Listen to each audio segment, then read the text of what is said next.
Hello, welcome back to the channel. It's Darkblade here with another tutorial for you. This one's about cool blood splatter effects. I'm working on a Court of Owls crew at the minute, and I've decided to tart them up a bit with a bit of blood. As you can see, it just looks as though she's slit through somebody's throat and there's a trail of blood coming from the sword. It looks pretty good.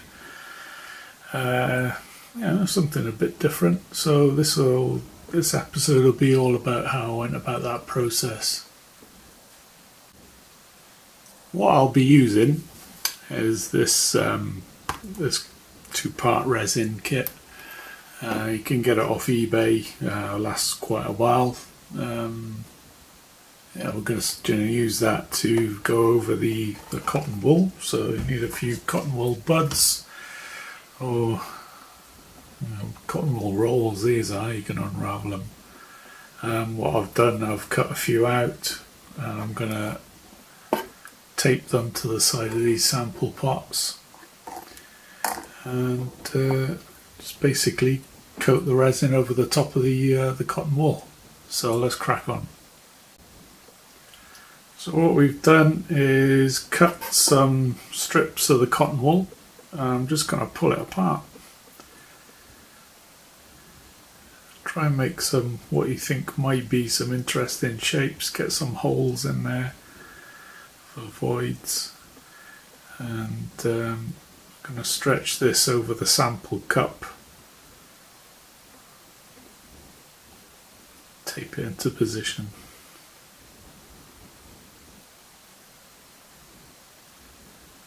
It'll be quite fiddly, but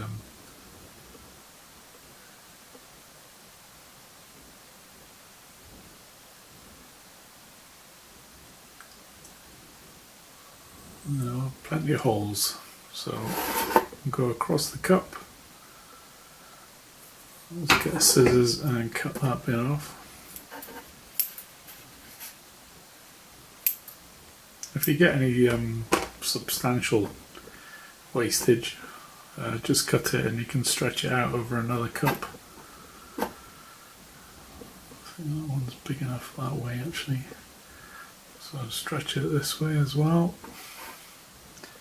so it fits all over the cup. Next thing you do then is just tape it down into position. So I'm just using masking tape.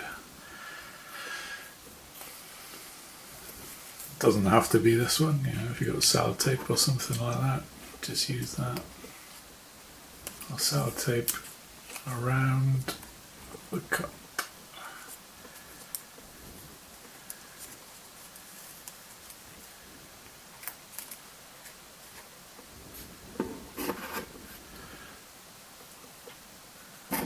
Okay, so there we are, ready to go on to the next stage.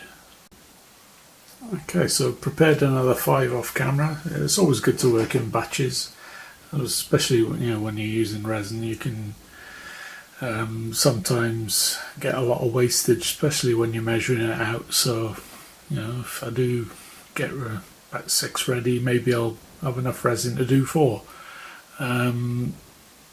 Other patterns as well, if you do them in batches, you get different patterns as well, so it's good to pick and choose which bits you use. So we're ready for the resin, so we'll move on to the next stage.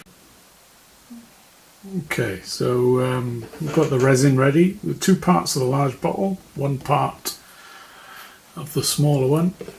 What I've done, I've added about 5 ml of the smaller bottle and 10 ml of the larger one, and put it into an extra mixing pot, and all I'm doing now is giving it a good stir.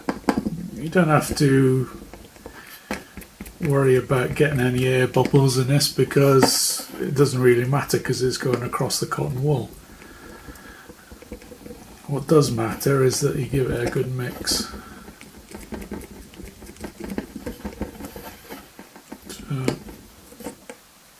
So I'll do some more mixing off camera because it's pretty boring, and we'll come back. Okay, so I've got my resin and I've got the pot with the cotton wool. I'm just using an old brush for this. You can use anything really, a mixing stick or cotton wool bird or cocktail stick, and I'm just getting a blob on my brush and just pulling it across the cotton wool. I'll be quite gentle with this. If you put too much on, the cotton wool will just give way and collapse into the pot. So if you can see that, I'll try and zoom in.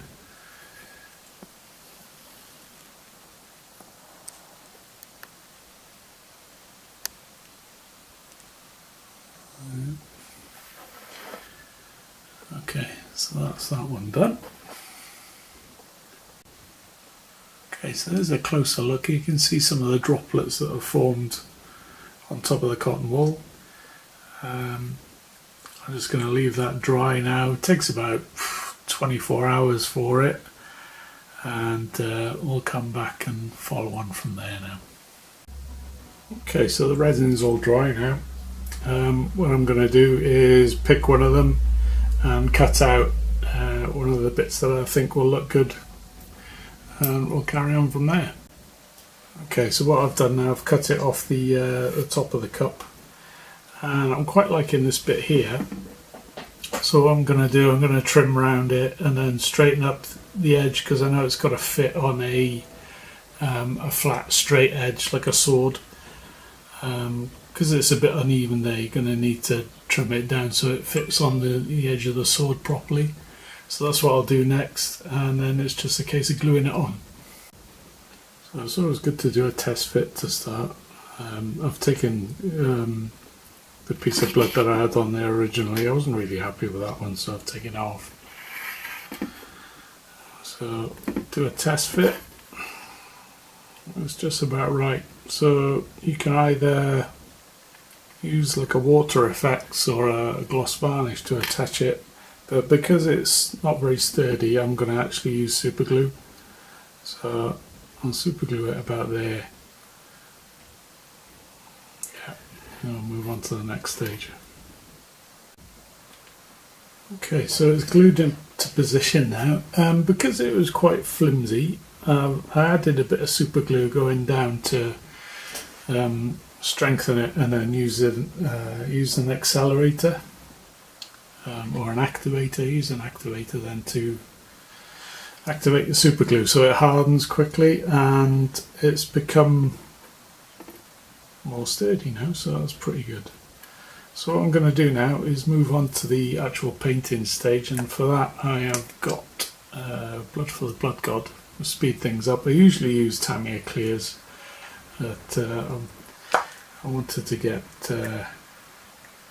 this done a bit quicker than normal. So I'm going to load my brush, so I got loads on there.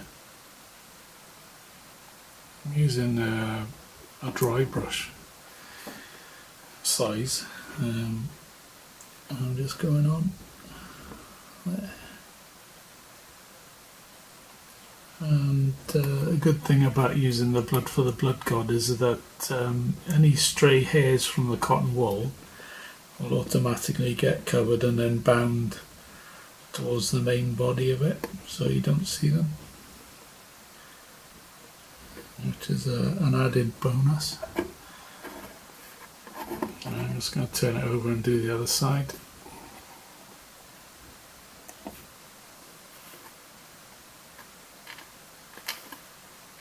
I quite like this stuff actually, Blood for the Blood God.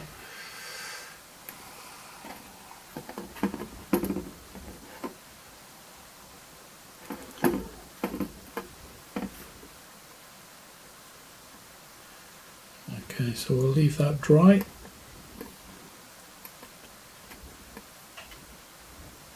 And I'll come back. Okay, so there's one coat of the Blood for the Blood God dry. I've realised now why I don't really like Blood for the Blood God. It's quite bright. So what I've done, I've mixed some Blood for the Blood God and a little bit of brown ink into it, just to darken it up a bit. So I think it looks a bit silly as it is. But I'm just going to go just like random patches just to break it up a bit. A bit down here, a bit there. There's a little bit of variation somewhere. And hopefully when it's dry it'll look much better.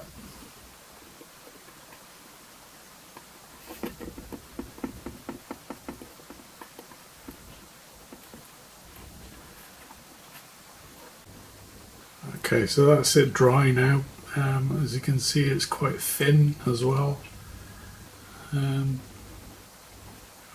glad we did the patches of the dark blood on there as well. It gives it a nice little bit of variation there. I like a bit of variation. So yeah, there we are.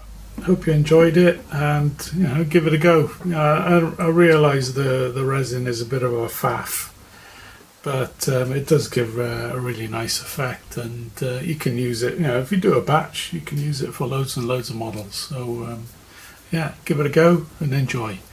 Yeah, and we'll see you in the next one.